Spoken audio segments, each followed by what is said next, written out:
நண்பர்களே வணக்கம். வாழ்க வளமுடன். மனவளக்கலையில் வேதாத்ரி மகரிஷி அவர்கள் அருளிய காயகல்ப பயிற்சியை நான் செய்து வருகிறேன். தொடர்ந்து செய்து வருவதால் என் கண்கள் நன்றாக பிரகாசமாக கண்ணாடி அணியாமல் பார்க்க முடிகிறது. சிறு எழுத்தையும் பார்க்கக்கூடிய தன்மை இந்த காயகல்ப பயிற்சிக்கு உண்டு என்பதில் சற்றும் ஐயமில்லை.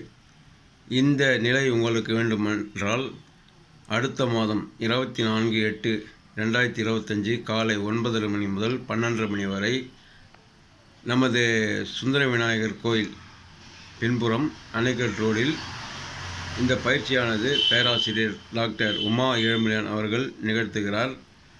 உங்கள் இல்லங்களில் 14 வயதிற்கு மேற்பட்ட அன்பர்கள் யாராக இருப்பினும் இப்பயிற்சியில் பங்கு கொண்டு பயனடைய உங்கள் அனைவரும் வரவேற்று மொழிகிறோம். வாழ்க வளமுடன்.